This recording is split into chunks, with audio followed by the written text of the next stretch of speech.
And so welcome to today's live lesson. We are going to be looking at a paper 2 question and some suggestions from examiners as to how to go about answering these kinds of things. And then we're going to look at a candidate response to show you where the candidate did some good things and where they did some weaker things, okay? Good. Right, so it's paper 2 writing, and it's the October-November 2016 paper. We've already looked at a few things on this paper in terms of paper 1, but now I would like to look specifically at paper 2, section B, question 5, which is argumentative writing. Now, we've touched on this before, but I think sometimes it's quite nice to actually get a look at a sample response to see the kinds of things you could do or that you should not do when you're answering these kinds of questions, okay? So let's go down. This is what the paper would look like, and I'm just going to make it a bit smaller.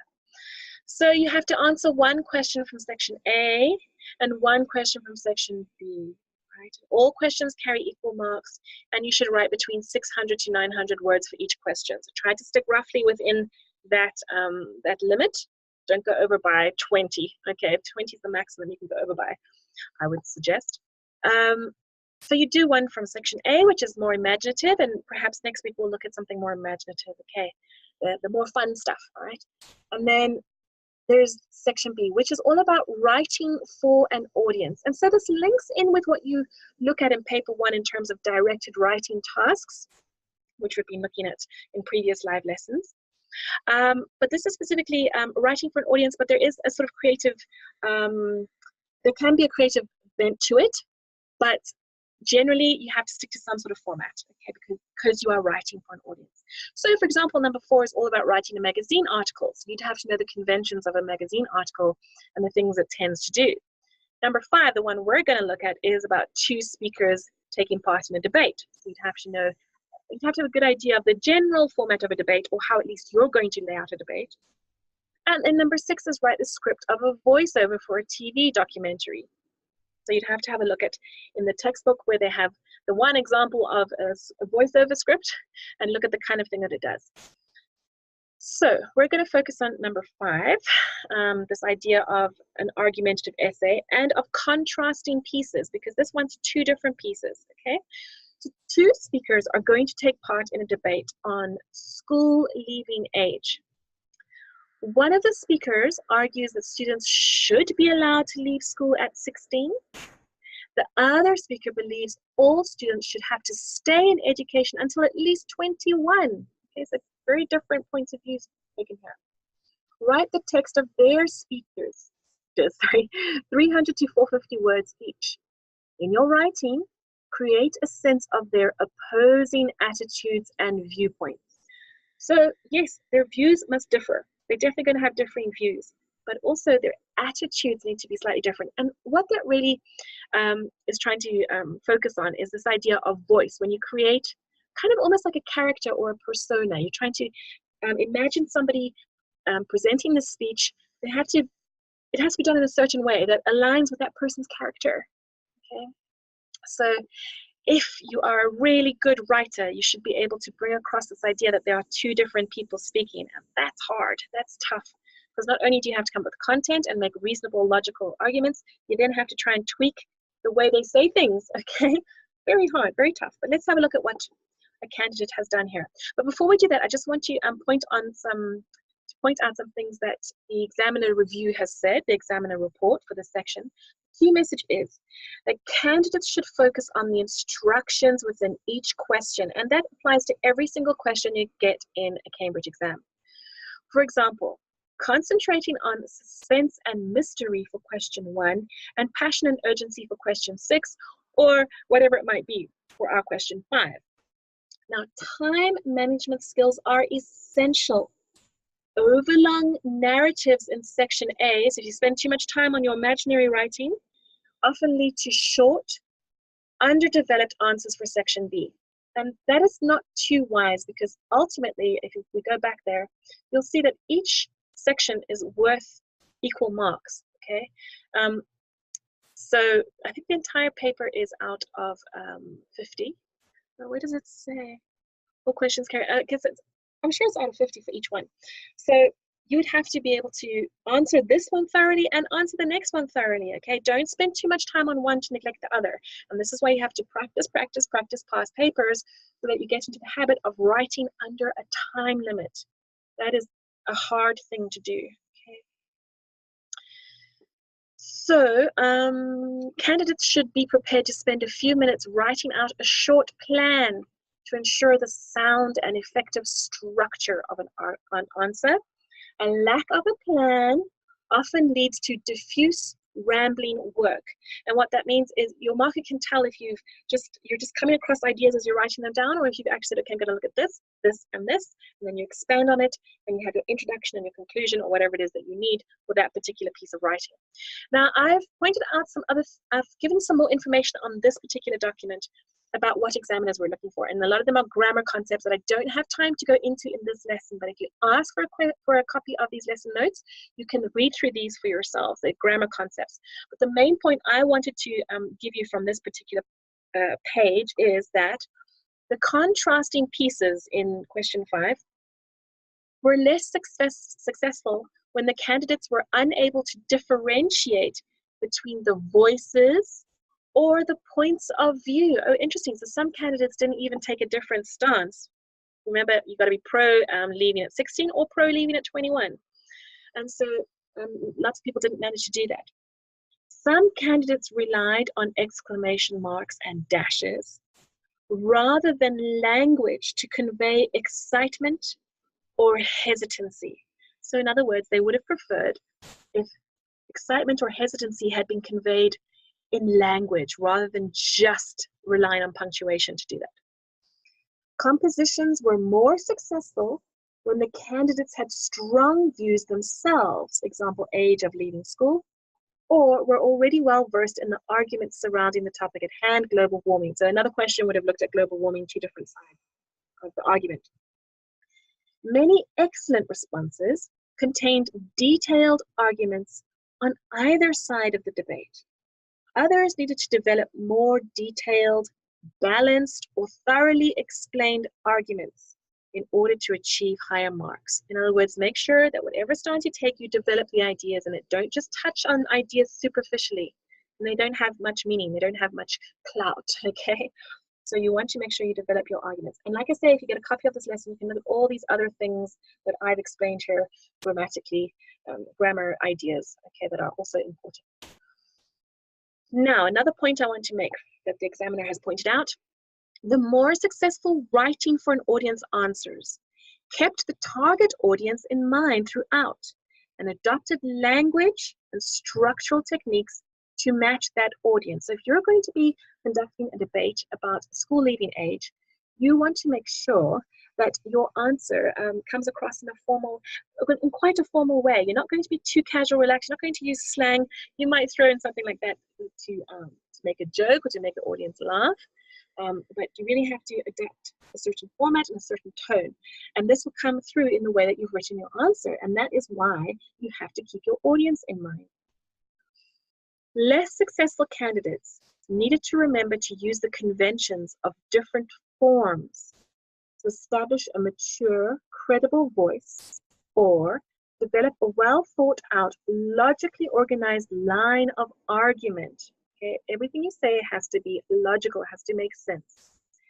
This was particularly true of some responses to question 5, which asked for 2 speeches, and implied an inherently structured response. So you have to present an idea and build on it, then you have to present the opposing idea and build on it. And the structure must be there to show that that's what you're doing. All right. And then they gave an overall comment about how students answered question 5.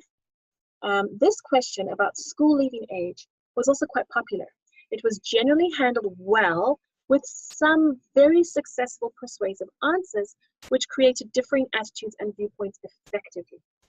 Stronger answers focused on the practical application of time gained or lost, leading to possible careers. Many also commented on the more social or psychological subtopics of gaining maturity and or worldly experience. Some candidates clearly had more experience of debating than others, and this was reflected in the standard of the work, while others wrote in less convincing styles. Less successful responses centered around the importance to a society of education and lost sight of the disadvantages and advantages of the different ages. So in other words, focus. Focus is very important. Focus on the question given. Don't go off on a tangent. Okay, so now let's come down here.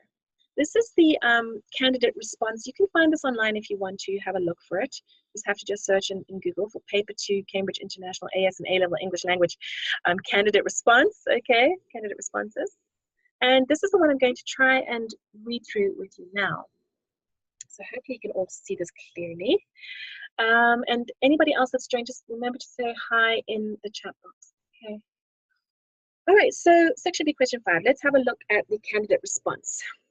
Leaving age 16. So we already know which side of the argument this debater is going to take.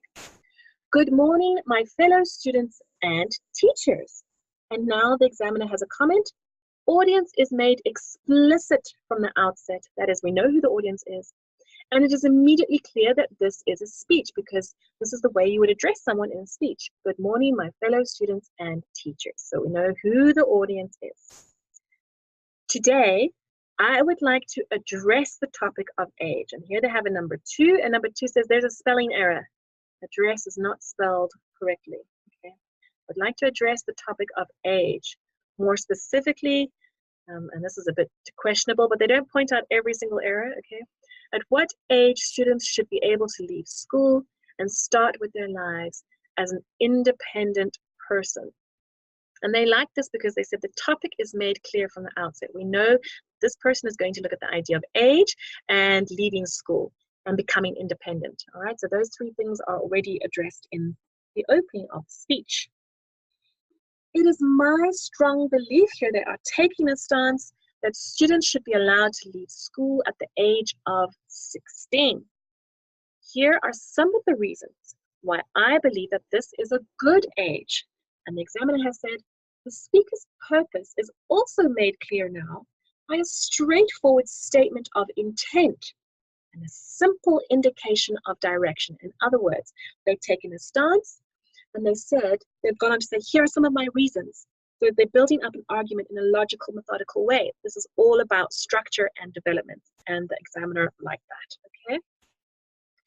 So knowledge, they've even given some subheadings, knowledge. Throughout our schooling careers, we strive to expand our knowledge. Now here the examiner was a bit annoyed because spelling error from carelessness, this is the worst thing, okay? The candidate spelled it correctly in the subtitle. So here it's right, why is it wrong here? There's a be aware, all right? There's one thing that really irritates, if you don't know the spelling of a word, it's understandable from time to time that can happen. But if you've spelled it correctly once and then you spell it correctly another time, not good, okay? The spelling error from carelessness. Also, this should be followed by a full stop. Here we have that typical error that I point out to a lot of students, that comma splice error, where you are separating 2 full and independent ideas, which should be sentences in their own right, a comma. No, they are full sentences, they need a full stop, and then they need to start with a capital letter next one. So let's read that again to see why this is a comma splice error. Throughout our schooling careers, we strive to expand our knowledge. Full stop. Yes, we do learn a lot of new things, but we also repeat a lot of the same topics, even though we have mastered the first time. Full stop. Okay, do you see how those are 2 completely separate ideas that can stand on their own? You don't need a comma there, it must be a full stop. So I'm going to put the full stop there, and then I'm going to capitalize the Y. We can take all that wasted time and use it to develop new skills that we would only be able to learn at a higher standard. This would reduce the amount of years needed by, from what I have calculated, 2 whole years. Again, here the examiner makes a comment saying, the first point has been made, but no example has been given. The development is minimal. Okay, so we're talking about the reduction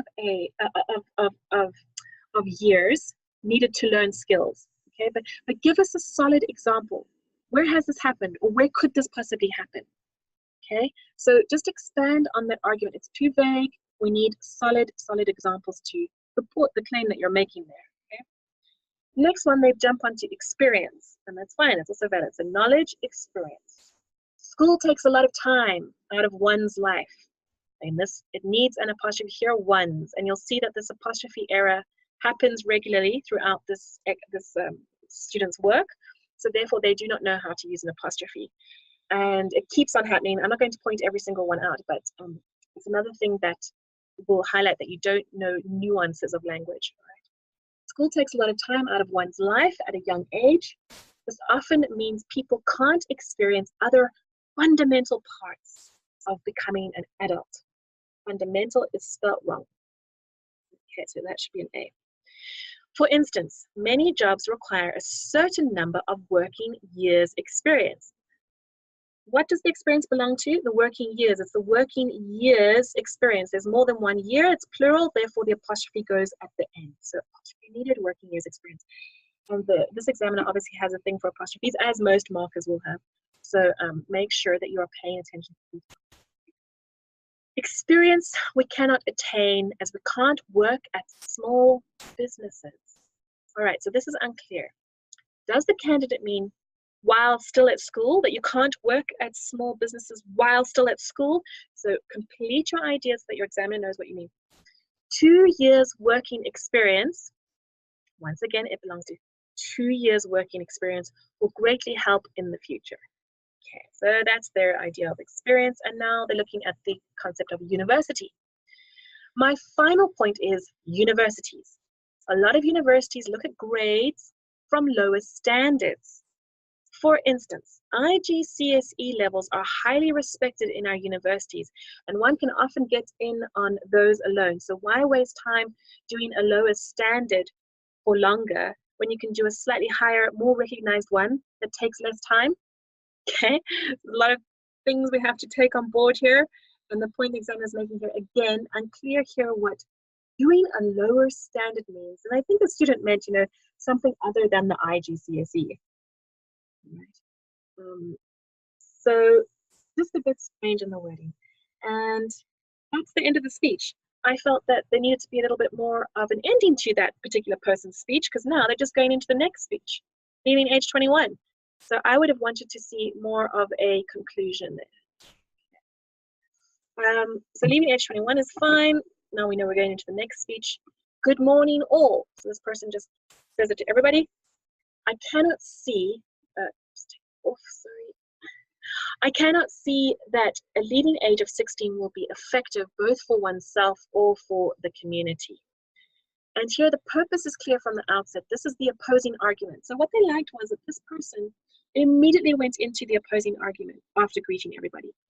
I cannot see that a leaving age of 16 will be effective both for oneself or for the community. No, rather, I believe that 21 is going to be better, is how they should continue. My belief is that at an age of 21, students will be far more equipped, spelling error, to handle future tasks of the adult world. Okay. Firstly, so just before we move on, look at the signposting word, or what they call discourse markers. The discourse marker is nice because it shows you, it's like a map, right? So firstly this, secondly that, and finally this, okay? You are directing your reader through your writing, and this is a point I probably made to you before. But if we come down and we look at the overall structure of the second speech, you will notice there are no subheadings. It was quite clever because the candidate is trying to show how a different person would write that particular speech. Okay, so that was good. Firstly, so use of discourse markers to indicate structure. This also helps give a sense of purpose to the argument. So discourse structures are good. Firstly, I personally think that people of ages 20 or lower have not fully reached a mature level. Yes, there are people that are more mature than others, but about 87% of all teenagers under 20 are not at a mature level. So that's another comma splice error, by the way. Number 15, he repeats this phrase, and this makes the composition seem a little unvaried. So this constant of mature level, no more mature level. Okay, try to avoid that. Make your point and then talk about maturity. How do we know that people are at a mature level? Are you talking about intellectually? Are you talking about emotionally, etc., etc.? So especially in today's society. Look, there was an apostrophe. Having immature people working or studying greatly affects productivity and quality in a working environment. Okay, there's a spelling error. And I would also say, well, in what way? Give me some examples. Saying things at a surface level doesn't really give your audience an idea of what you're trying to say. So always give an example. Yes, work is often repeated, but on the other hand, why only do something once when you can do it a few times and be very good at it? At the end of the day, try to avoid these kinds of cliche phrases that people rely too heavily on. At the end of the day, what else can there possibly be? Okay, your grades are only going to be higher, but why stop there? An increased maturity will allow for an increased workload and thus an expanded knowledge and understanding of the work. This will help when looking for a job, as people will know that you are more qualified. So now at number 17, the question mark was needed as there was a question. Okay, so here, this is where it was needed. And number 18, some development of thought here, which helps the audience follow the logic of the speaker. Again, this point would have benefited from a specific example. Okay?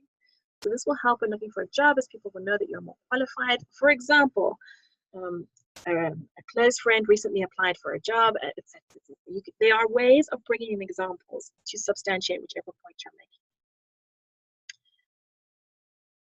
It will not only be easier to get into a university, but it will also be a lot easier to cope with the work at that higher level.